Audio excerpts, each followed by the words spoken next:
I don't really know how to start this, and I'm worried because I know my friends and family will see it.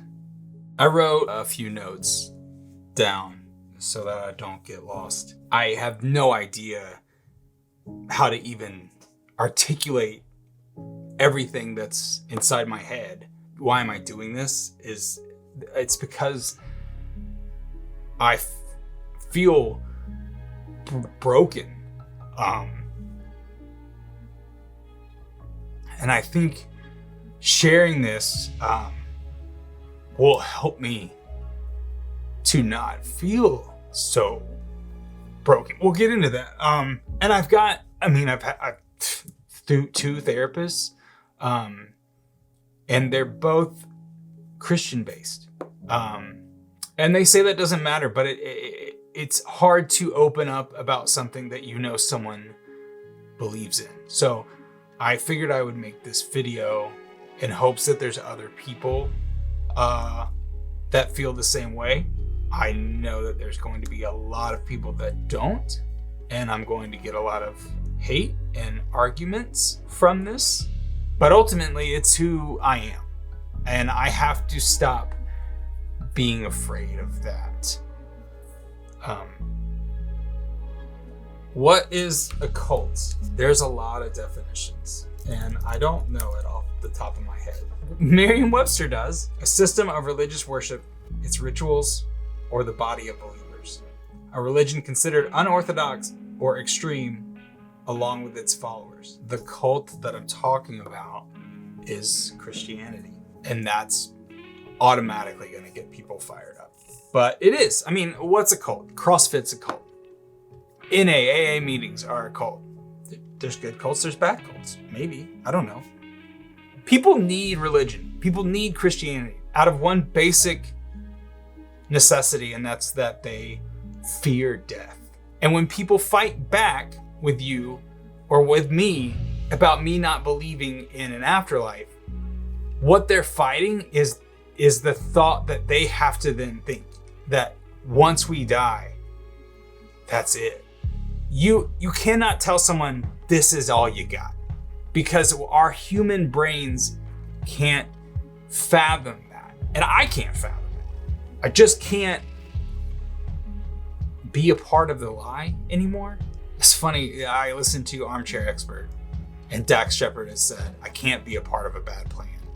And when he said that, it was like that moment in a movie where it's like the Severance moment where they go in the elevator and like it zooms in and pulls out at the same time, and your whole life flashes before your eyes, and you're like, that's it. I have been following this bad plan for so long, knowing that it's a bad plan and not feeling like I can escape from it. I grew up in the South. I grew up in a pretty large extended family that were all Christians and have been Christians since, the turn of the century. I didn't grow up in church from like 0 to 12. I would go occasionally with my grandmother. My parents didn't go, but I would go with my grandmother. I was on my own until my brother and sister came along for about 5 years. And then really like 8 or 9 years until they became like not children, not babies. So my grandmother would take me to church a lot. And then I was 12 years old and I was riding with my grandmother somewhere. I was sitting in the passenger seat, and she said what inevitably all Christians will say to you. Do you believe in Jesus? Do you want to be saved? Do you want to be born again? And she said, like, if you don't do this, you're going to go to hell. And you're going to burn in hell for eternity when you die. I didn't want to do that. That's an awful thing to say. And my grandmother was a great woman. She was a very strong, independent woman. And she didn't mean for it to be so damaging. And she was just afraid of me not being there with her afterward. Again, she is afraid of death. She's afraid of me dying. And she didn't want that. What she didn't know is she's scaring the shit out of me. And so, yeah, when faced with that choice, there's one decision with a 12-year-old mind. And so I repeated the sinner's prayer with her, and that day I became saved. There's a lot of people that are watching this like, if you do that, you it doesn't matter what you say now, you're always saved. There's nothing to be saved from. So I started going to church. I will say that when I hit middle school, school was different for me. That's when you have to start trying in school. And I wasn't much for that. I still kind of believe, like, you have me for 8 hours. I will listen to you and I will learn everything you want from me in that 8 hours. And it'll come easy to me. And if the test is based on everything you've said to me in those 8 hours every day, I'll pass that test. I'll do quite well. When you ask me to do homework, when you ask me to do projects, when you ask me to read, when you ask me to do anything outside of that 8 hours, you don't get that time from me. That's just how I've always felt. So I would inevitably make A's, B's, and a couple of C's because I would not do homework or projects. My parents knew this. My parents knew I was smart enough to make all A's if I actually tried. So their punishment was, if I made a C, even one C or lower on a report card, I was grounded until that C came up. And to them, that C didn't come up until it was on a permanent piece of paper. So I was grounded for 9 weeks until the next report card, of which I didn't do it again. So the majority of my middle school and high school, I was grounded, but I found a loophole. They couldn't ground me from church. It also helped that I wasn't like the most popular kid in school, but I was popular in the youth group. And they couldn't, they're not going to ground me from going to church. So I just made all of my friends through church. I had a roommate in Portland that said I say that word weird, and it stuck with me for like 15 years. I don't know any other way to say church, but apparently I say that weird and with a Southern accent. And it drives me nuts because I don't know how to fix it. But I started going to church, started going to the youth group Wednesday nights. I was there Sundays. I was there Sunday nights. I was there Wednesday nights. If there was something going on the weekends, I was there. I would go to the winter retreats. I would go to the summer camps. I would go on mission trips. I became a leader in the youth group. I became what my youth pastor called the core, which was like 10 of us. And that became my life. And I became a pretty devoted Christian, as far as I knew. I started to find loopholes that I would just ignore. Christians will say, oh yeah, you can't understand that because you're a human. You will ask those questions. God will know the answer. Just wait to ask him in heaven. It's a loophole. Now I think they say, just put that on the shelf because they can't figure it out. And then they'll say like, well, you just have to have the faith, a faith as small as a mustard seed. And what that means is like, they're struggling with it too. And they can't make sense of it. And they're having all these doubts and they feel guilty about those doubts. But there's a little part of them that's like, this has got to be true. And so someone along the way was like, well, if you just have that small part, you're fine. Because it relieves you. Because then you're like, oh, I'm normal. I'm having these questions. I don't understand this. I'm a stupid human. I'll understand it one day. And then you feel that relief. That's a loophole. My church was weird. It was like a progressive Southern Baptist church. Not in like politics, but like we weren't in suits and ties. We had a full band. It was like a concert before they became like the mega churches. And now that's really concerts with smoke machines and everything. And we had a big youth group. For a decent sized church, we weren't competing with like the First Baptist and the First Methodist and the Catholic Church in the area, but we were a decent sized church, but still pretty small. But we would bring like 150 students to these beach camps in the summer. It was a huge youth group and I was a big part of it. And I always remember, sorry, this is driving me nuts. I remember in the youth group, I would feel like I wasn't saved. Like maybe I just said that because I was scared. Other friends of mine felt the same way in their own struggle with it. And so there was like a lot of rededicating yourself to Christ. I didn't feel saved before, but now I'm making that commitment again today. And you would do that like once a year, once every 6 months, because as much as you wanted to believe, there was still something in the back of your head saying, I don't know about this. And instead of being honest about that, you just kind of hid it because you didn't want anyone to know, and you felt shame and you felt wrong, and so you would rededicate your life. And that went on through middle school and high school. My family started going to church. We became a pretty big part of it. Not my brother though. He was different. He was liked in high school. He was popular. He was a star athlete. He didn't need it like I needed it. And he struggled.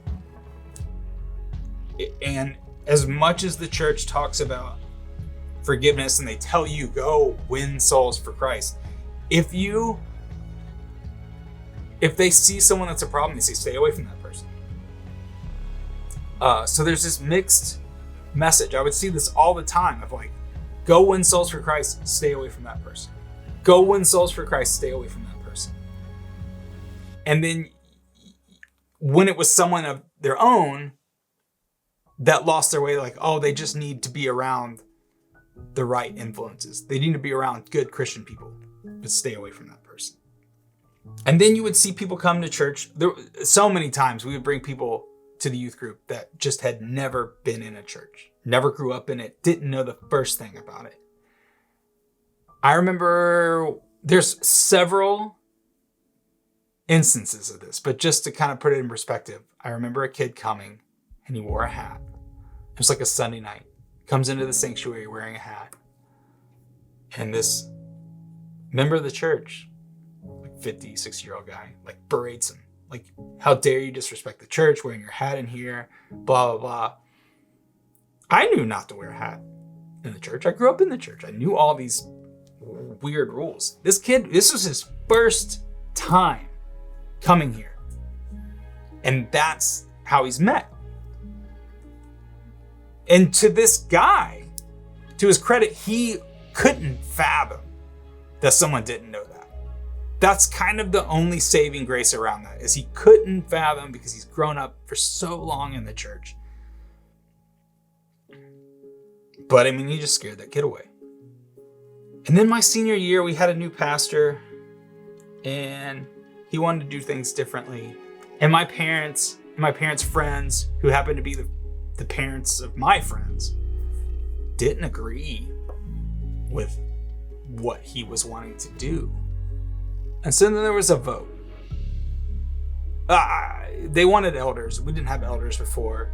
He was comparing himself to like Paul or Moses or something. I don't remember. And they thought like, oh, well, Paul only had elders because he was leading like thousands of people, and this church congregation is like 700 people. So you don't really need elders. We don't agree with this. Feels like the pastor's being lazy. This is like the Cliff Notes, and from what I can remember from 25 years ago. So there's a big vote one Sunday on whether or not we're going to have elders. My parents were like, you need to sit with us today. Because the youth group sat in their section. We all sat together. But my parents were like, the whole family is sitting together today. Because we're going to vote, and like there's going to be this moment, where my parents and their friends kind of stand up for what they believed in. And I remember that Sunday morning.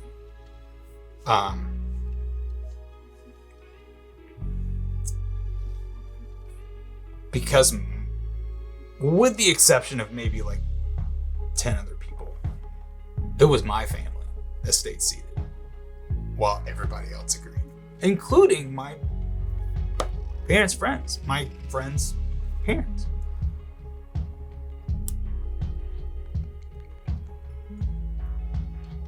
I don't think anything can prepare you for that.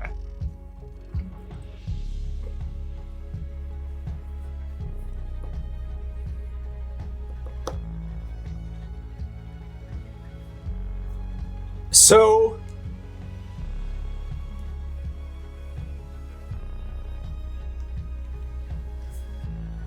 my parents stopped going, but it was my senior year. I was a leader in the youth group. I was getting scholarships to schools based on what I was doing.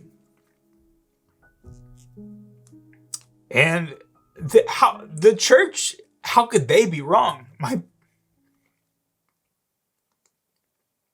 So I finished out my senior year at the church thinking my parents were wrong. I went on to a small Christian college, and about a month in of my freshman year, I still don't know all the details, but my church basically split apart. Everything had kind of like come to a head, and they had a meeting to fire the pastor on a Sunday night, and there were two sides to the church, and they were calling people out. From what I heard, it was very much like an episode of Jerry Springer. Yeah, so they told me my parents were wrong and made me believe that. So I went off to a small Christian college to live with a bunch of people like that. And that did not last. I got kicked out after the first year. And I really stopped. I don't think I ever fully believed. I don't think I ever fully believed in Christianity. It was too much of a bad plan. There was too many loopholes. I couldn't logically figure things out. I could not have the faith of a mustard seed. I would look at Jews treated Christians like you just made up a Messiah. And Christians would be like, Jews don't believe in a Messiah. And then I'd be like, well, what about Mormons? Because they believe in Brigham Young and Joseph Smith. And Christians would be like, they just made up a Messiah. And I was like, that's what you did. And then it just got worse in college. Living with it, living in that situation, something you don't believe in, that everybody else does. That's why everybody's there, except for the football team and the basketball team. They're there on scholarship. So I didn't care. I didn't go to class. Again, like I said, I don't do after school work. But I just kind of committed to this lie because I couldn't fathom being wrong. I'm stupid. So life happens. I move out west. I'm in Portland, Oregon. I'm going to one of the most known churches in the country, Imago Dei. I'm in a small group with other people. I'm just trying to grasp at anything to make me believe again or make me believe in the first place. And I just kind of live this lie that I do believe in this. I moved back home. I start dating my wife. She's Christian. We're going to church. We get married. And it's just how I was. And then one day it just got to be too much. And it kept weighing on me. My wife could see it. I was so afraid to tell her because I was like, that's not good for a marriage. And one day, I think in an argument, I just blurted it out. And she felt the same way. But then it got really hard. Because now you have to tell all these people. Now you have to live this life. You can't just hide it anymore. And so I still haven't actually said it to my family. To my mom and dad. They know, but I haven't said it. I kind of said it when my brother died.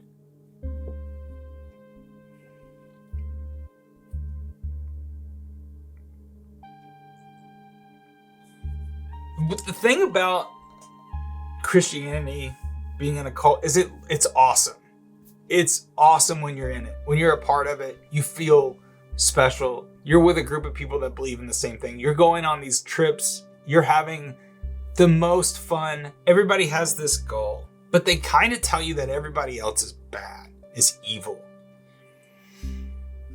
That's the hardest part of being on the other side of it, is I've spent the better part of 20 years trying to rewrite my brain. Even as someone who's pretty much out there is I don't believe in this. If I meet some other person that doesn't believe in it, I have to tell myself they're not evil. They're not wrong. They're not a bad person. I have to say that in my head. Even still, they're not, you are the same as them, because that's what the church does to you. It says, you're special. You've decided this. You will live forever. It'll kind of suck if you're a female, because you just kind of have to like be less than, but you'll go to heaven. And now it's like every time I meet someone and I find that out, in the back of my head, I'm like, oh yeah, they're not bad. They're just not a Christian or a Catholic or whatever, or maybe they are. And if you are, that's great. Be that. If it brings you comfort and solace, like, yeah, but don't be afraid of death. Don't do it because you're afraid of death. We're all going to die. We're all going to be nothing. I don't know where I'm going with this. But I'm hoping this finds people that feel the same way or are past this point. Because I'm still struggling with it. I'm still struggling with it with my family. I can't talk about that I don't believe. Because it's not right. It's not accepted. They can talk about what they believe in. I can't voice my opinion because I'm being antagonizing or mean or whatever. But I really feel like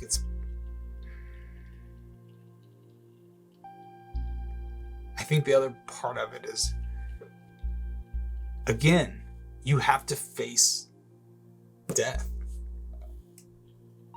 And for my family to even acknowledge what I think, they would have to say, yeah, well, if that's true, then we'll never see Caleb again.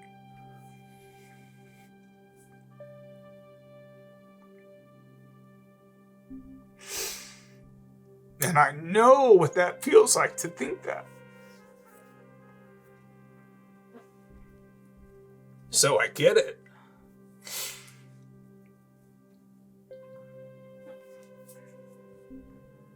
But we're just waiting for something else to knock us out.